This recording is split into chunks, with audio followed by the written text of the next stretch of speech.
वह दिन 22 फरवरी 2023 था जब बच्चे स्कूल से घर आए तो उनके साथ एक छोटा सा पिल्ला भी दौड़ता हुआ घर में प्रवेश किया। अचानक से एक नया पिल्ला घर में देखकर बच्चे काफी उत्साहित हो गए और पिल्ला भी ऐसा व्यवहार करता जैसे वह पूर्व परिचित हो। हालांकि जब पिल्ला घर में आ ही गया था तो बच्चों के साथ उसे भी खाने को दिया गया और पिल्ला खाया और थोड़ा थका सा महसूस कर रहा था और खाना खाने के बाद पिल्ला सो गया। कुछ देर बाद जब पिल्ला जागा तो बच्चों के साथ खेलने लग गया। जब बच्चों से पूछा गया कि पिल्ला कहाँ से आया तो बच्चों ने बताया कि वह उनके वाहन के पीछे पीछे दौड़ते हुए खुद आया था। हालांकि पिल्ला की मासूमियत और व्यवहार को देखकर घर के हर सदस्य का वह प्यारा हो गया और अब उसे घर के हर लोग डागी के नाम से पुकारने लगे। डागी को 2 माह भी आए हुए नहीं हुआ था कि उसके पैर में चोट लग गई।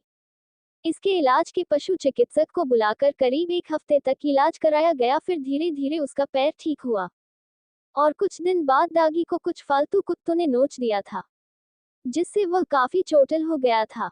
इसके लिए भी करीब 15 दिन तक दवा की गई तब ठीक हुआ। डागी घर के हर सदस्य का प्यारा था।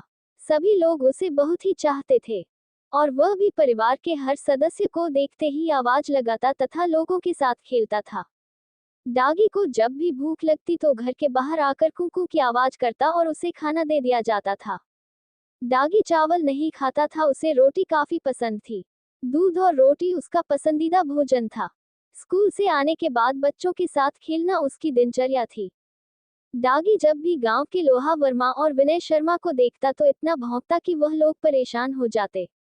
इसको लेकर लोगों ने परिवार के सदस्यों से काफी शिकायत की। रात में डागी किसी तरह की आहट सुनता तो अकेले ही घंटों भौंकता रहता। मजाल नहीं था कि कोई भी कुत्ता या बिल्ली घर के सामने से गुजर जाता। डागी मात्र 8-9 माह का था लेकिन बड़े बड़े कुत्तों से भी मुठभेड़ कर लेता था।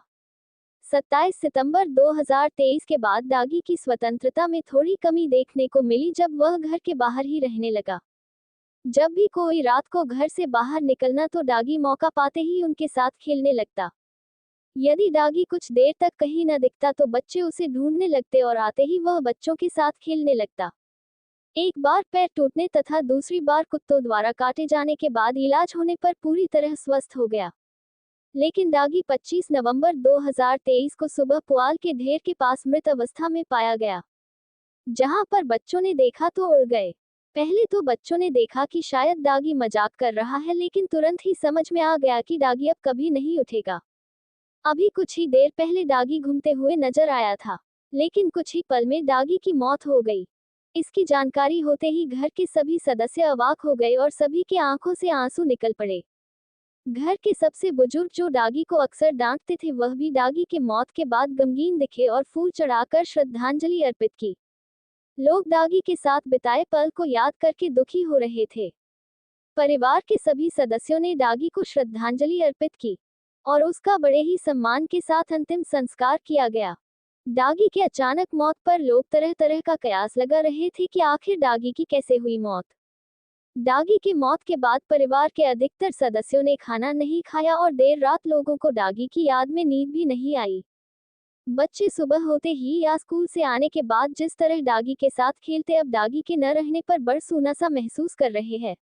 डागी को याद करने के बाद लोगों की आंखों से आंसू छलक पड़ता है। हालांकि डागी की आत्मा को शांति मिले इसकी दुआ सभी सदस्य कर रहे हैं। डागी की मौत के बाद न केवल परिवार के लोग बल्कि आसपास के लोग भी स्तब्ध हैं और आते जाते डागी की चर्चा करते हुए याद करते हैं। लेकिन अब डागी की केवल परिवार के साथ बिताएं 276 दिन यादें मात्र है। भगवान डागी की आत्मा को शांति प्रदान करें।